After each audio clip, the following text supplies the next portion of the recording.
What's up guys? So this is Ron from Arcapep. After natin mag-site visit, tapos nag-meeting tayo with NU management. Nabanggit ko kanina sa video ko before na meron kami nakausap with PHQ that they will be having a MOU event for tomorrow. So nag-order sila ng 25 pieces na Korean ham sandwich. Tapos tomorrow naman kailangan ma-produce namin yung coffee din na 25 pieces. So, yung coffee medyo gamay na yun, but this one medyo matrabaho. So, puntahan natin sila sa commissary. So, tomorrow talaga is Korean yung makakain nito. Kaya, sobrang fresh. Kasi nakakapalengke lang namin. So, sobrang fresh. Dumating na. Kaya, kakastart lang, no? So, we have at least this tonight. Anong oras na ba ngayon?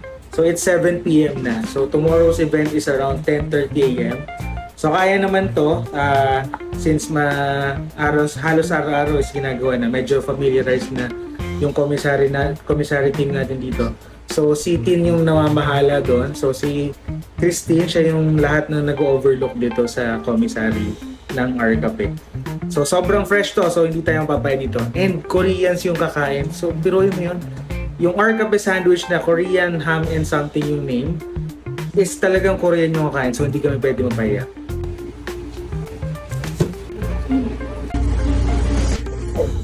So yun, napakita ko ng iba. Sorry, I can't show you the whole commissary since meron kaming mga classified na ingredients. Wow!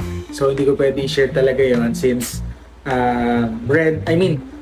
talagang naghihirap kami, no? Hindi, joke lang, naghihirap yung wife ko dito, yung founder natin, para ma-formulate itong mga ingredients with coffee, with drinks, and sa mga food natin. So talagang personal to, no? Wala tong galing sa saan man. So talagang trial and error kami dito. Madami kaming nasayang ng mga tinapay and other ingredients. So hanggang doon lang.